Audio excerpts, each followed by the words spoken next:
You're listening to the Well Woman podcast. I'm your host, Jema, women's menstrual cycle educator, natural fertility coach, and daytime mermaid. This is a place where we discuss all things periods, poo, ovulation, fertility, and sex. Join me weekly as we rediscover our menstrual cycles, unlock its superpowers, and guide you back into your cyclical nature.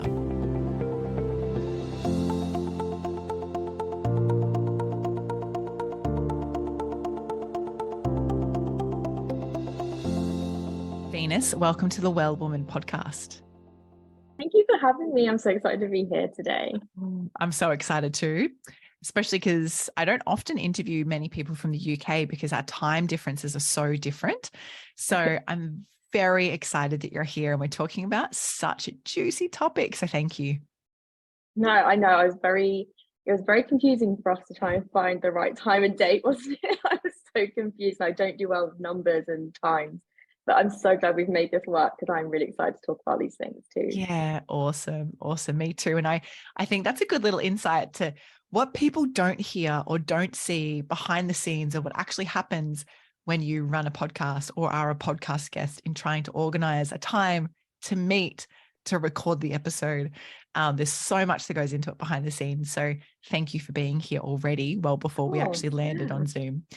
All right, well, let me ask you our first podcast question. I love asking our guests this particular question. But Venus, what day of your menstrual cycle are you on today, and how are you tuning in and checking in this moment? That's a really good question. And I didn't know you were going to ask me this question. But it's really difficult for me at the moment because I don't bleed. I have endometriosis. So sometimes knowing where I am on my cycle is really difficult, and I've recently had surgery and a coil fitted. So I think I am in my ovulation stage, but I'm not 100% sure. That's where I'm going to say I am. I'm very confused, basically. The problem solver in me is like, let's sit down and let's discuss this. I know. And as a natural fertility educator, like I work with a lot of different clients. And like, for example, I've got a client at the moment who's had an abulation, which is where you get the inside of your uterus, like your uterine lining burnt away. So you actually never menstruate. It's not a surgery that I recommend, but she came to me as a client to like, I don't know, I don't actually bleed. So when is my cycle starting? And when am I actually ending my cycle, and where are my phases? And so it's a similar concept for you being like, I actually don't know where I am. So the same question is like, well, where are my phases? Like, what phase am I in? And I love that. And I'm like, oh, if we could tap into the natural fertility tracking methods right now, we could find that out. But I'm sure you're very aware of the topic we're going to talk about today, libido, and how that might be rising for you right now if you feel like you're ovulatory. Yeah, I mean, funny enough, I do go off both my skin and my libido. So that's kind of the way I track it. Is I know when my skin flares up, I know what stage I'm in, or although that's quite here and there, but mainly I do go off my libido. So yeah, it's really interesting because when you do start to track your cycle and understand where you are, you can then start to understand your libido itself. It's really interesting, and people don't know that. They don't. And that's why you're here. And I've wanted to have this conversation for so long about libido.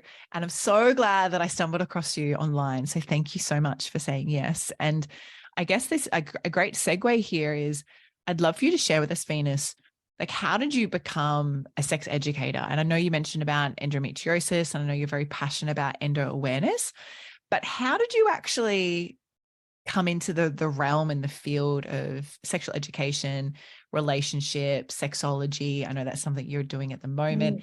How did you get into this world? Like, did you just wake up as like a 7-year-old and be like, I'm going to work in the field of sex? Like, how does that actually work? It's kind of it's an interesting journey, I guess, because I actually have a background in art. So I've never really been I've never realized my connection towards like having an interest in sex, although I was very like sexually connected to myself from a very young age, in terms of like masturbating at quite a young age, being very sexually curious, questioning my sexuality quite a lot at a young age. But when I was, when I was a young girl and a teenager growing up, nobody was talking about sex openly like we are today. So I was left very confused and with a lot of questions and nowhere to really turn. Um, and then it wasn't until my late 20s, I would say, I started to really like, I guess at the time when I was on social media and starting to grow an Instagram page, I guess that I started to see like, oh, it's okay to like talk about sex and people are talking about it online. And, Instagram has been a great platform for opening up those conversations. And I guess opening my mind to it to a point where I thought, I'm actually really curious about this topic. And I was diving more into it with my work. So I started out on social media as an illustrator and drawing about the like just female bodies and like genitalia and talking about, what do women really do in the bedroom when no one's Love looking. this. And yeah, so that's kind of how I like made my way into talking about it, was through art. And then I kind of moved away from art slowly when brands were starting to like work with me and wanted to send me sex toys. And I was like, oh wow, like I'm so excited about this and this conversation. And then I had an idea to make a show, which was sponsored by Womanizer, which thank you, Womanizer, I love you guys so much.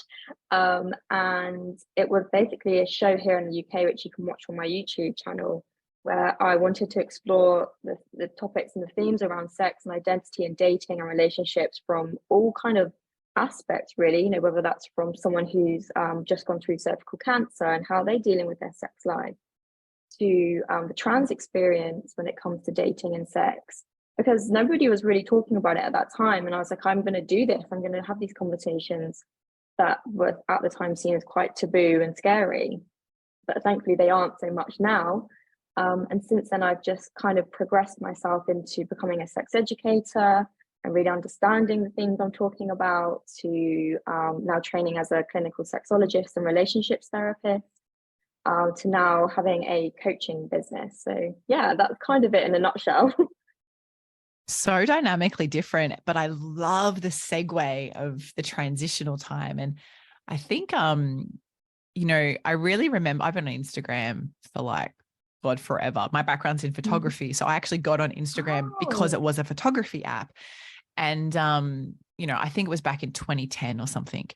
And I do very specifically remember the transitional time when I started to see the first illustrations of, female bits, you could say, like not just, the vulva and the vagina and the yoni and all the things, but nipples and all the things. And I was like, wow, people are drawing these things now. And it's so fascinating that you're here and you're now a sexual educator. And I think that similar to you as a teenager, a tweener and a teen, is that there's a lot of missed opportunities. And I think even sex ed at school isn't really sexual education. And, that's like, we need a whole rewrite on sex ed and we need a whole separate education on period ed.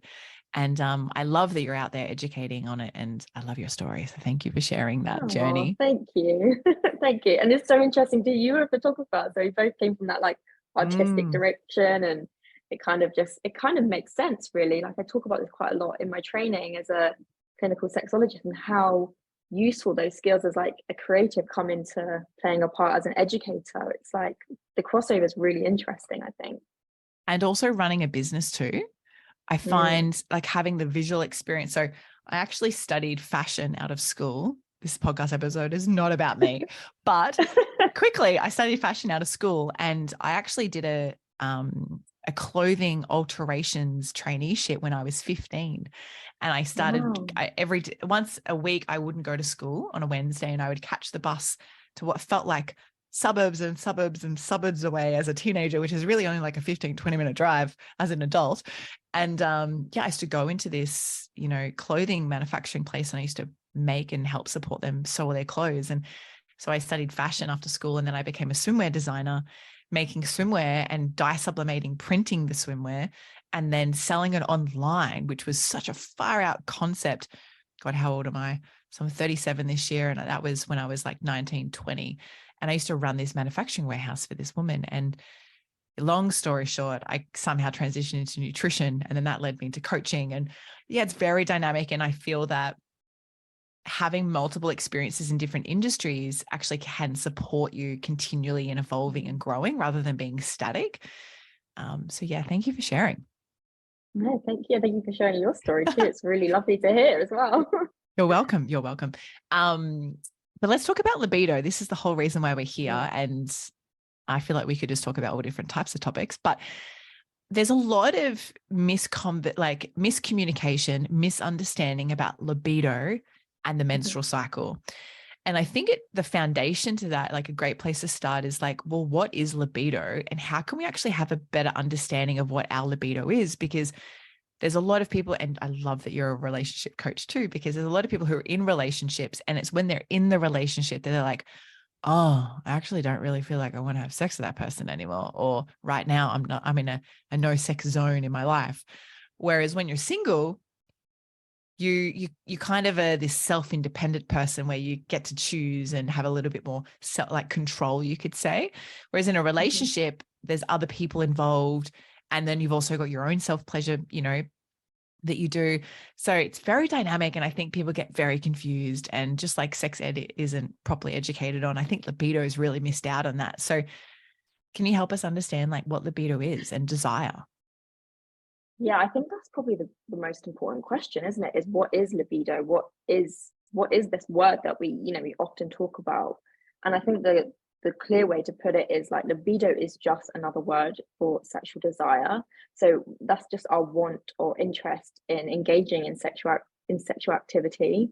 And the most important thing and the most interesting thing that kind of becomes an issue in most relationships is that we don't know that desire shows up differently for men and women, and sometimes our experience of desire are very much dependent on context, which is something I have recently learned. And unless you know these things, you just don't know. So you sometimes, people come to me and think something's wrong with me, or I'm broken, or I don't love my partner anymore because I don't want to have sex right now. And there's so many things that affect our libido or our desire for sex. And it's just about like educating people on this to realize like it's okay, because the more we stress about it, the more we want it less, because we are going into that state of like, oh my gosh, worry, and oh my god, why do I not want it? So we get ourselves into like this spiraling hole of not wanting sex.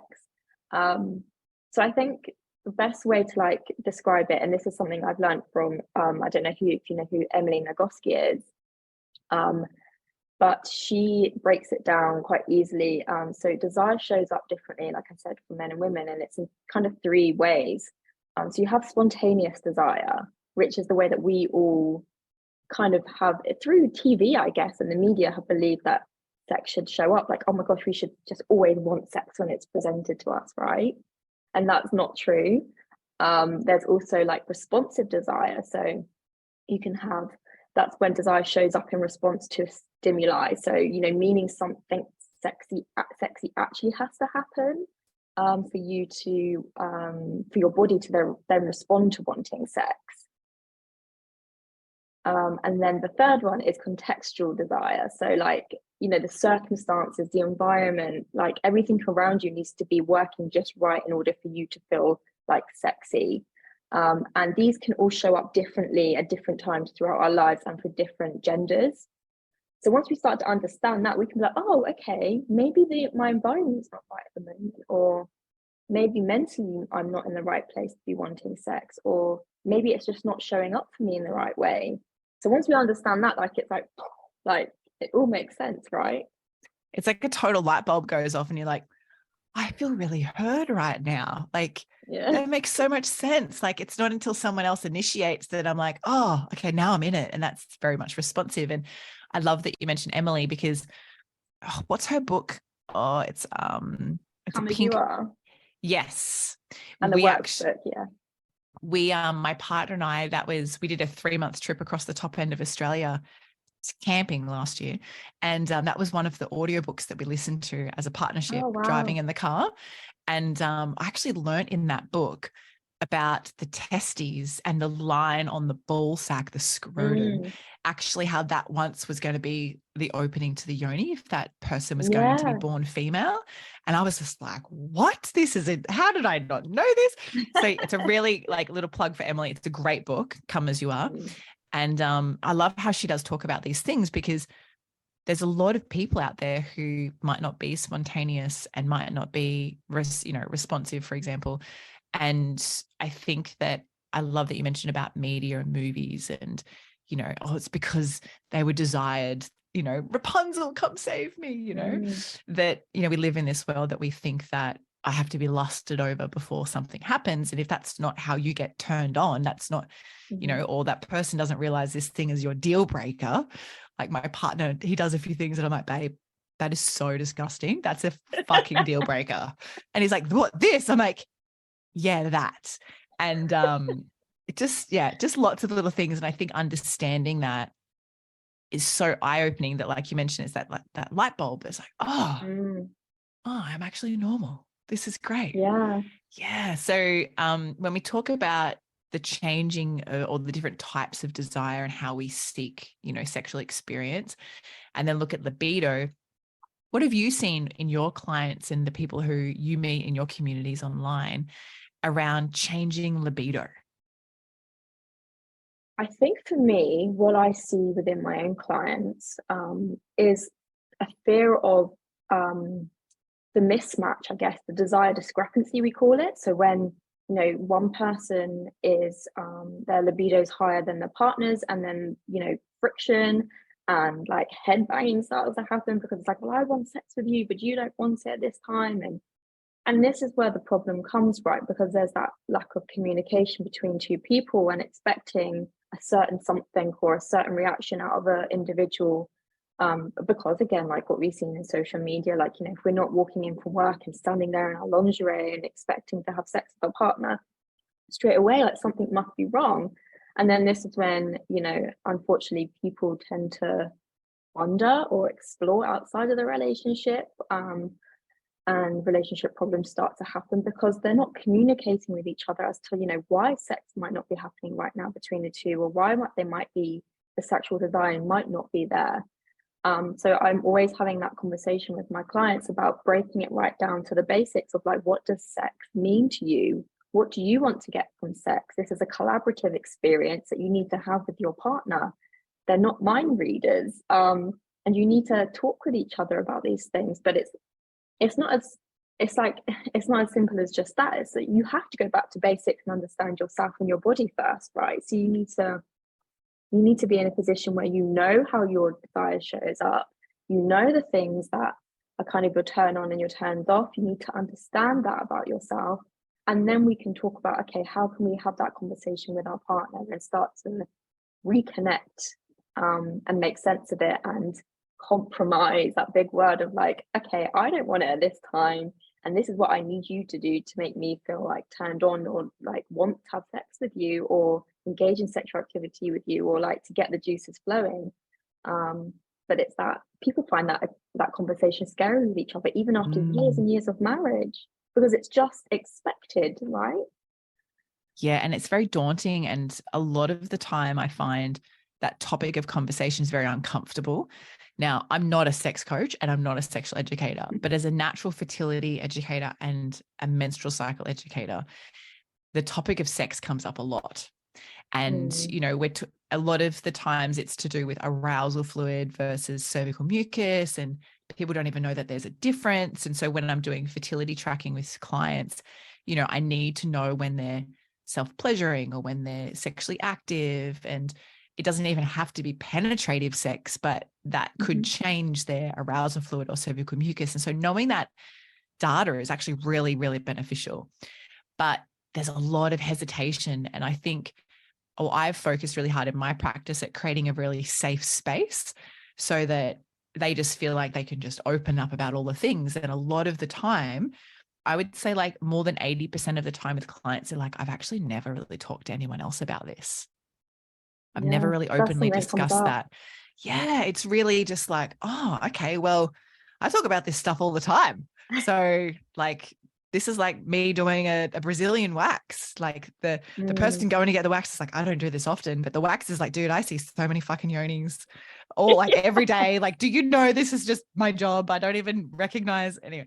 So it's just an interesting one, because I feel that we've, like, I don't know when you were born, but being an 80s baby, that, you know, we weren't really grown up, and I didn't have any role models talking about these topics. And like you said, it comes back to understanding your body. And that's like, okay, well, what do I like? And what am I being called for? And taking ownership and communication is key in a relationship. I Mm-hmm. know that with my partner. And, you know, just, I could rant about a lot of topics on this area right now with him.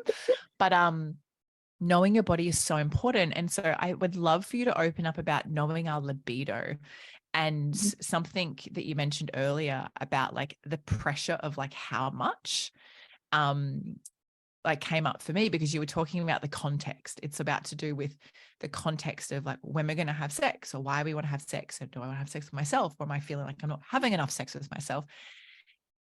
Pressure. I think there's this underlying pressure of like, well, this is how much sex you need to be having in a relationship, and this is how much you need to be self-pleasuring. So what would you like, can you speak to that? What would you say to the people listening about pressure? And like Yeah, pressure is a good one. how much is good versus not good, and what's your insight on that?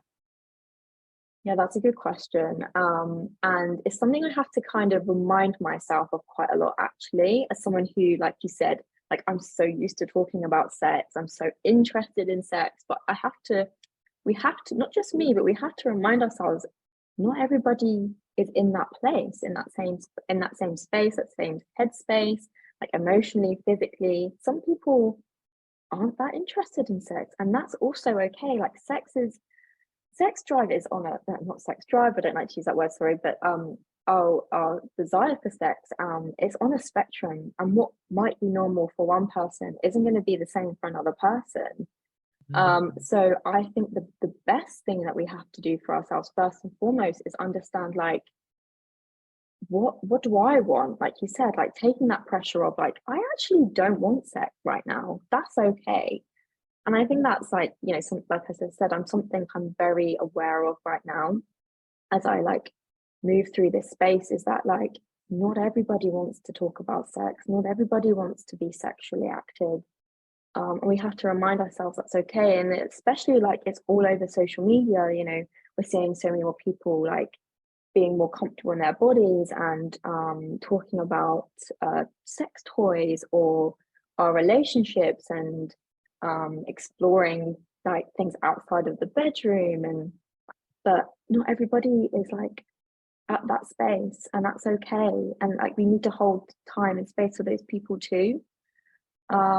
And there is a lot of pressure right now, and you know, there's more and more shows like on Netflix that are coming out talking about sex. And this, you know, I remember talking to somebody last year when Sex Life came out, and they're like, I just don't understand why this show is like everyone's obsessed with this show and talking about sex. Like I don't feel like that. And I was like, oh, you're so right. Like there are people that they're not interested in the conversation. Like, yeah, I think it's important that we take that pressure off. Remember, like, what's normal for you is okay, but it isn't going to be normal for somebody else, and we have to respect that.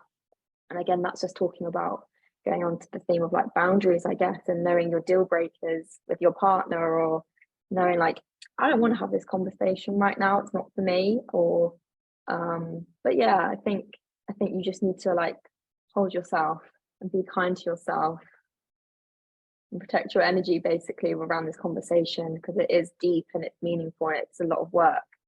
It's not easy to reconnect with your body and to start exploring it, especially intimately. So yeah, it's just reminding yourself to like to be kind to yourself and know what you want and what you need. I love that. And I think as much as there's so much on the social media world around, well, look at my body and I don't mind being this particular size and I own all these sex Mm, toys or whatever it might be, is that you can also be yourself and be individual, and you don't need to be like everybody else. And, yeah. you know, we're not sheep. You know, I don't know what the other animals to replace that with, but we're definitely not sheep. We don't have to follow each other. And I love that you said that, because with the menstrual cycle, everyone really feels that, okay, well, this is the cookie cutter for the cycle. It needs to be 28 days long. And I've got a lot of free resources around the menstrual cycle out there and have for many years now. And a lot of people are like, oh my God, I was so upset I had a 30-day cycle. I was like, dude, like the fact that you had a cycle is a great sign. Yeah. Like, why are you so obsessed with it being 28? It's like, oh, but 28 is like the healthiest. I'm like, well, the 28-day cycle actually came from the contraceptive pill. It has nothing to do with the menstrual cycle. They're like, oh yeah, but that's in tune with the moon. I'm like, the moon is a 29.5-day cycle, not a 28-day cycle. They're like, really? I was like, yeah, see? So we don't have to always be the same. And the world where everyone is the same would be very boring. Very boring. Right? Yeah, that's such a good thing to remember. You're Like, different and so you're individual boring. for a reason, because you're not like anybody else. And every aspect of you is not going to be like somebody else. But that's a really good point to make, because again, coming back to like pressure, is that we are never going to find somebody in our lives that want exactly the same things as us, especially when it comes to like, our wants and needs and desires in the bedroom. And if you do find somebody who wants exactly the same things as you and at exactly the same time, then wow, that's incredible, that's amazing. But also remember, that's very rare. And Yeah. that's okay. Like, we are so different and we're so unique, and so is our like thoughts and wants and feelings and needs around desire and what happens in the bedroom. So yeah, just remember that you're so unique and different. I just love everything you say, basically. But what you were just saying around, finding someone who likes and wants the same things as you, it's kind of like that person who has the list is the tick box list of like, well, I'm dating and I'm looking for someone who's got this, this, this, and this. And if I don't get 8 out of the 10 ticked, I am not moving further forward with this particular person. And I think that we need to like really relax our guard and actually be open and become open with ourselves. Creates openness with others, I feel. Could totally go on a rant on that topic, but yeah, I was gonna say, don't get me started on that. You're a relationship coach, you must talk about this all the time. Like, don't open that can of worms, Jema. Yeah.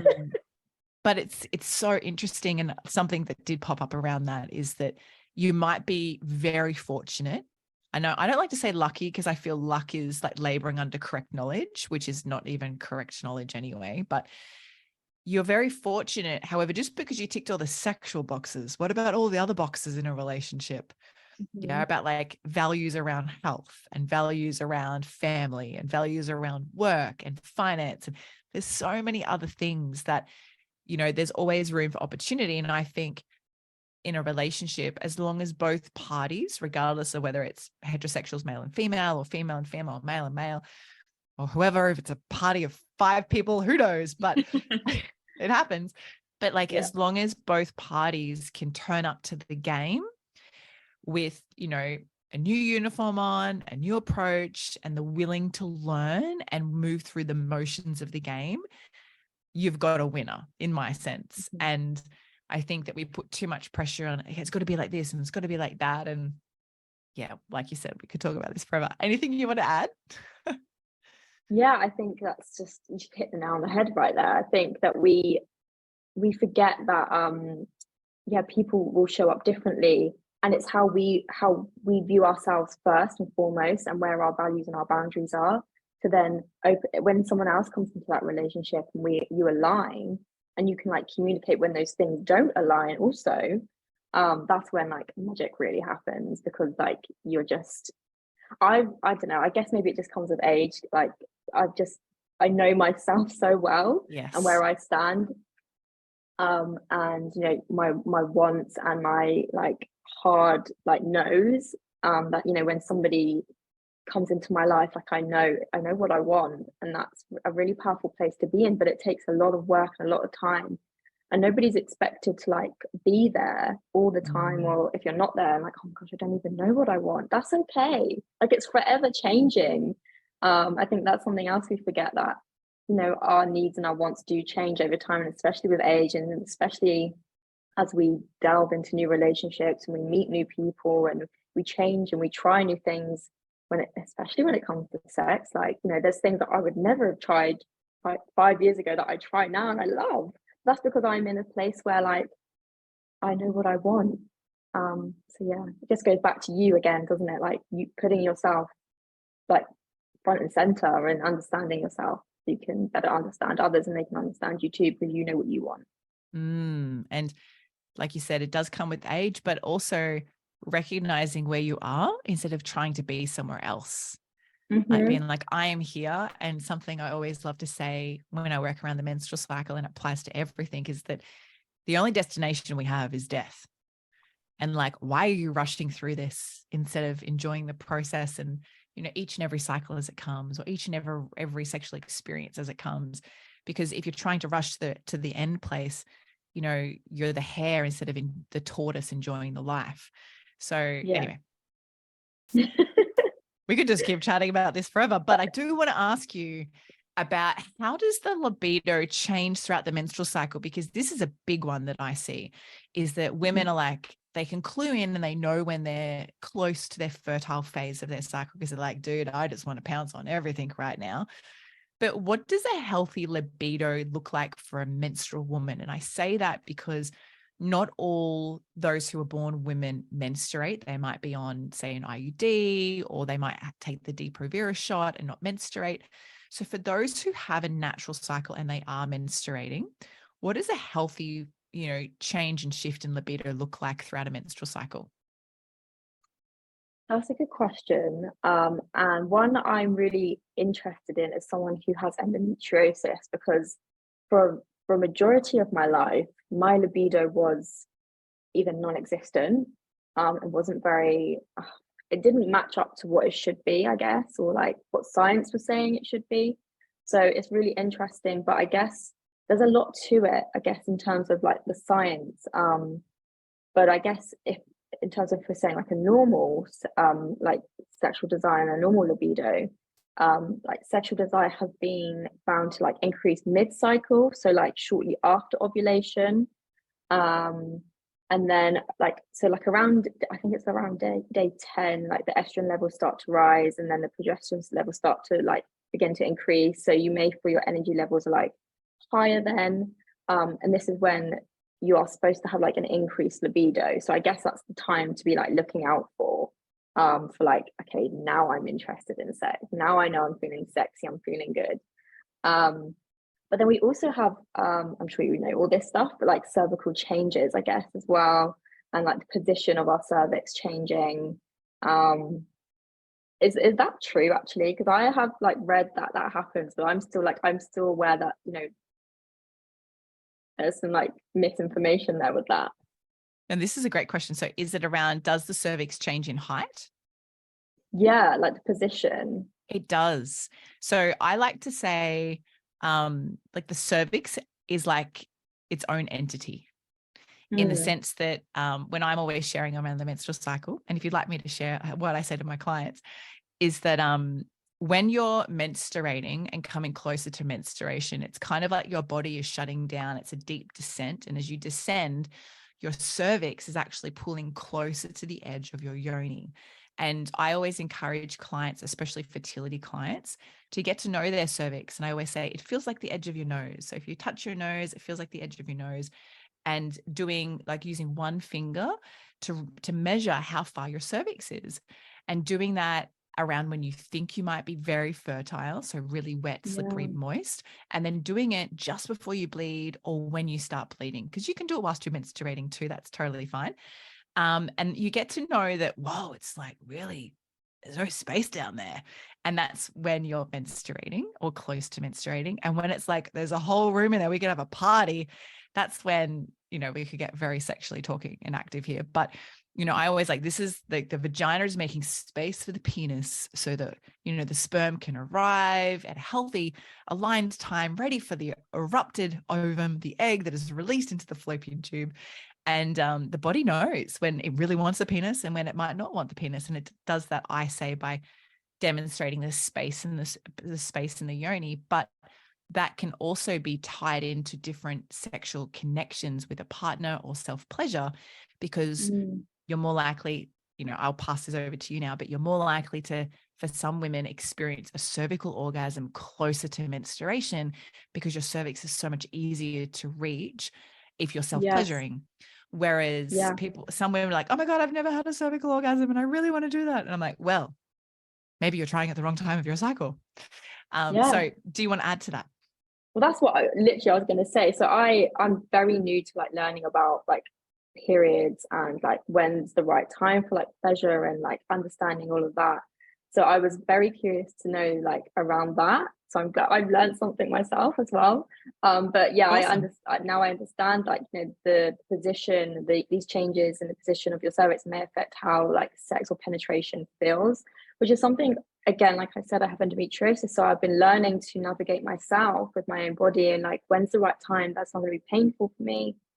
And the positions, I'm really big on like helping people like learn different positions, especially when you have things like endometriosis or PCOS. Yes. I'm investing in things like pillows and like the right tools and temperature play. Like this is like my area of like I start to like light up in a room. But yeah, it's really fascinating to know that your body is like so incredible and it moves. I just think that's something that not everybody knows, and like I said, I've just learned myself. But then I think like the biggest thing as well is like lubrication. And our levels of lubrication often change, and this is like again because of our cycle and consistency of the cervical mucus. But then also remember like to introduce lube as well. Like don't forget to use like lube as any sex educator you know or follow will always like be a massive advocate for lubricant at all times. So yeah, I think that's like a really important thing to remember as well. And yeah, I think, you know, I think the best thing to do, and this is something I'm doing at the moment, is just to like track it. Just track your period, track your cycle, understand where you are so you can understand your body better. So that pleasure is more, that sex is like more pleasurable for you. Because for me, like probably like right up until I was like 26 years old, so like, you know, I was having sex since I was like 17 years old. That's a long time to like not understand why sex was painful for me. And the mostly was down to me not understanding my cycle. So it's completely life changing to better understand it so that you can have a better overall experience. You can communicate to your partner if you are in a relationship, like, okay, at this time, I'm not really feeling it because it's not good. It's going to hurt. I'm not feeling good in myself. And that's probably why. And there's so many things you can add into that, like you mentioned about toys and pleasure accessories, might call them, and sexual positions, is that I love to say with clients that the more you get to know your fertile and non-fertile or infertile times of your cycle, and also what each phase of your cycle represents, the more you can actually tap into a broader vocabulary of sex. And you know, I know a lot of women who are using natural contraceptive methods. So no barrier methods, just following natural fertility, you could say. And their focus is to not achieve pregnancy. So they're avoiding conception. And they're like, dude, for me, anal is when I'm fertile. Like I know there's a lot more room in there for a penis and toys, etc. But you know, I know that that's the one time of my cycle where I'm like, this is the best option. And I know that's going to make me feel more confident in roughly 10 days time, instead of me being like, oh my God, is my period late? Fuck, am I pregnant? I'm not sure. So you start to use sex as a positive tool to enhance your cycle awareness. And you can do that vice versa too. And I find it so powerful because women start to go, oh, you know what? I've been meaning to explore that. And most of the time their intuition has given them that thought, but they haven't yet had the permission to think that. Do you see that too? Oh, I love that. That's really nice. Yeah, I see that quite a lot. And I think it's really nice to remind people that just because you can't have like penetrative sex, like you said, like exploring other options. This is another thing that comes up in my coaching quite a lot is people are like, oh, I must have penis and vagina sex. Like that's what sex means to me. I'm like, hang on a minute, like intimacy and pleasure comes in all different shapes and forms. And there's so much to explore here. You know, I've been coaching people who have wives that are pregnant, and navigating like sex around that. You know, especially when the female doesn't want to have like penetrative sex. You know, there's other ways of like, you don't have to completely cut off sex for the next 9 months. Like there are other ways to be intimate with each other, like you said, exploring anal, other forms of touch, other forms of intimacy that, you know, I guess there's that stereotype of like people think sex has to be penis and vagina for it to be sex and pleasure, right? That's not true. It shows up in many different ways, and it's like pleasure is what you make it. And I think that's a really important thing to remember. And that pleasure comes in many shapes and forms. You know, it's just like humans come in many shapes and forms, and so can pleasure. I love that, especially around pregnancy. I think that's a fantastic tool. And I think you can also apply that to, you mentioned endometriosis for yourself or anyone else who's got some kind of, like, for example, fibroids, or they've recently had surgery, or there's so many avenues. But I think for so long, a lot of people have thought very linear around sex and sexual experience and sexual expression, instead of going, hang on a second, there's a lot more. And it goes back to what you mentioned much earlier, Venus, around understanding your body. And, you know, we're not born with a Bible of like, body Bible, this is what your body does, and this is what happens at each stage and phase of your life. But, you know, knowing your body as a born female, whether you menstruate or not right now, is really powerful, because you might then learn that post-menopause, your libido can skyrocket. And people are scared of menopause. And I'm like, actually, it's got some really great benefits to it. And I think that the more we learn to understand our body, we can actually be more open with exploring the body. What are your thoughts on that? 100%. And I think, just to like take another note on that and like not drift off, but incorporate the fact that there are so many other things that affect our bodies and our desire for sex outside of like our cycle, that we also need to make sure we're attuned to. So, you know, many people think, oh, I'm not, like, I don't want sex because like I'm stressed, or I don't want to do it because of this. But there's so many other things you need to consider that, you know, might need investigating for you to move forward. Like, you know, what kind of medication are you taking? You know, thinking about, you know, for me, for a long time, the pill was really affecting my sex drive and my libido and my desire for sex. So yeah, I think, you know, we just need to remember that you do really need to think of all aspects of your life and understanding it and tracking, and like keeping a diary is so important. Like, why was I feeling like this day? Oh, okay, maybe, you know, I had some wine that day. Maybe wine doesn't respond well to my body and, you know, sex, or you know, this thing was happening at work, or I'm not getting enough sleep, or maybe exercise. Like, there's so many things. It's a lot. Like, you know, when I was learning all this, I was like, oh my gosh, this is a lot to tell my clients, you know. Oh, it could be this, it could be that. But that's the beauty of life. Like, you have that ability to explore your body. But just always, I think the main thing is to like just be aware. It's that awareness, I guess. Once you start to realize you have that ability to understand your body, be aware of it, make notes, you can start to make changes. And it's never just one thing. A lot of us are like, well, I've gained weight because of this thing. It's because I ate that cake. I'm like, well, maybe, but maybe not. So yeah, that's a really beautiful point. And I think that there's so much opportunity for us to get to know our bodies better. And we don't have time to talk about it right now in this episode. Maybe we'll do another, but the topic around libido and lubrication for those who are on hormonal forms of contraception is that, you know, when you're on a hormonal form of contraception, your body's designed to not be fertile. And so because of that, your body's not producing fertile mucus, and therefore you feel dry all the time. And, you know, the male partner, if it was a heterosexual experience, is like, how come you're so dry? Like, are you not turned on right now? And actually that has nothing to do with whether you feel turned on or not. It has to do with the fact that your yoni's been numbed. And I could go on a rant right now, but I won't do that. But it's been numbed, and so it's not allowed to have its full expression. And so it comes back to that understanding all the elements of your lifestyle, not just how you feel sexually, but what you eat, the sleep, the mood, the work, the finance, the pressure, the life, everything. So thank you for speaking to that. And I'd love to, you know, as we get closer to wrapping up, ask you a couple of final questions. And one of those, Venus, is I'd love for you to share with our listeners that if they're feeling really disconnected disconnected with their libido and they're like, I just wish I had more libido. Send me the Mm-hmm. libido pronto, express mail.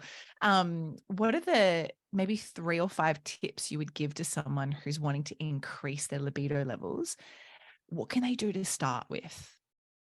I think it goes back to what we were saying at the start of the episode about understanding how desire shows up for you. So I think making a note of like, okay, I know I like these things, exploring that with somebody or with yourself and seeing if it really works or if it's something you. So I always say to like people and like my partner, especially when we want to try new things with each other, like we have this fantasy, right? Oh, I really want to have like a threesome, or I really want to go to a sex party. But then when it comes to the actual moment of doing it, it's actually, oh, I'm actually not really aroused by that thing. Actually, it was just a fantasy because maybe of what society tells me I should want and need and what I'm missing out on. So I think it comes back to really making a note and understanding and exploring how desire shows up for you. You know, do I need, am I really like to go back to the senses, like, you know, think about smells, touch, taste, what you're hearing. So I think making like little notes about those things and really thinking about how desire is showing up for you. Do you need to be touched?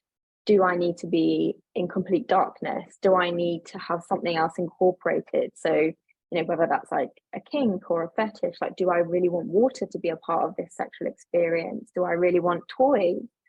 I think it goes back to basics and knowing what you want as an individual, I think. I love that. And when you talked about desires and using the senses, it's interesting because some people, and this is like a totally different topic, which we won't go into because we don't have time, but some people who love watching porn, they're like, I actually don't like watching it, but I like hearing it.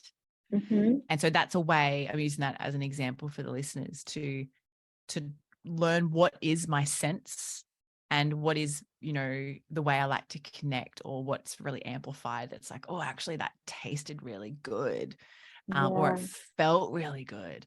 What is it for you? So that's great. Thank you so much for sharing.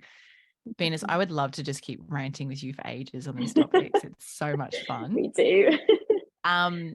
I'd love for our listeners to be able to learn a little bit more about your offerings and how they can find you so they can continue to learn more about this topic and also learn with you as you're exploring and growing through sexology. How can they do that? So you can follow me on my Instagram, which is Venus Libido. I also have a YouTube channel, which is the same, Venus Libido. And I also, like you have mentioned, I offer sex and relationships coaching. And you can head to my website, which is venuslibido.com. And yeah, if you'd like to book some sessions with me, I'd be very pleased to help people through their journey, whether it's through intimacy, having intimacy with themselves, their relationship with their body, relationship with their partner. I'm here to help. Thank you for sharing. I will put all of those notes in our show notes and links. I'd love to ask you a final podcast question before we wrap up. Okay. It's changing gears a little bit. So it's not necessarily about sex, but who knows, maybe it will be.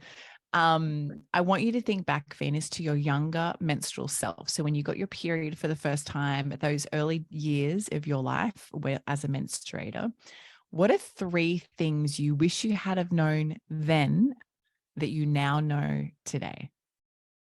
Oh, 3 things. Okay.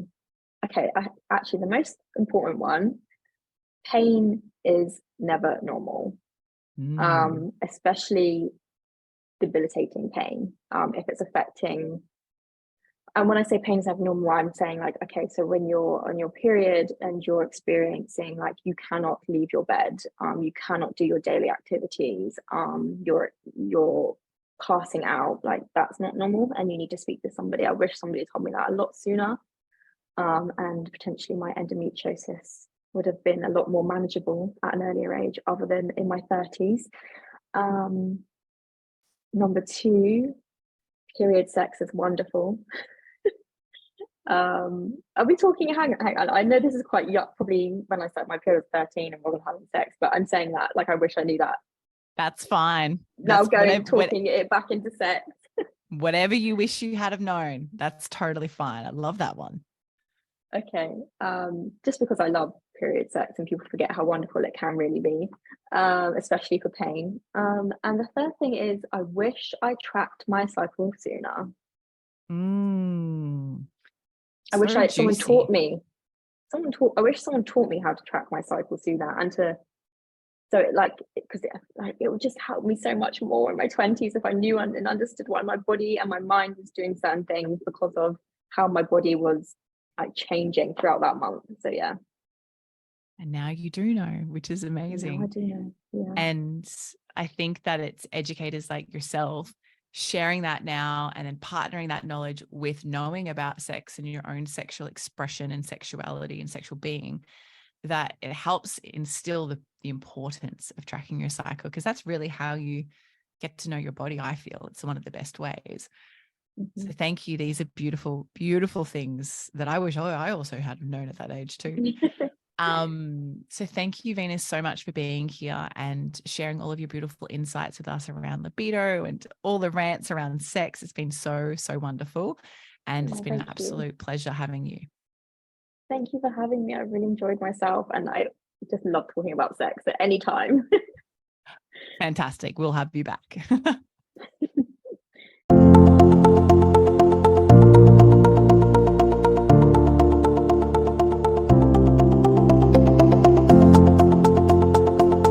Thank you so much for tuning into every episode of the Well Woman podcast. For everything we mentioned in today's episode, you can find this in the show notes over at wellsome.com/podcast. If this episode excited you, please hit follow on Spotify, which means all of my episodes will pop up in your feed weekly so you never miss a weekly drop. I'd love you to leave a review on Apple Podcasts too. Love this episode? Come and follow me over on Instagram at wellsome_Jema. Say hi and share what you've taken away from this episode with me.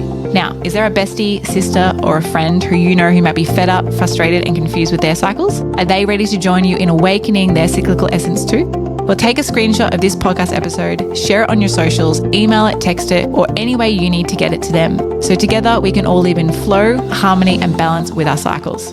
Now, until next time, beautiful, get connected, listen to your body, and remember, body confidence all begins with living in tune with your menstrual cycle.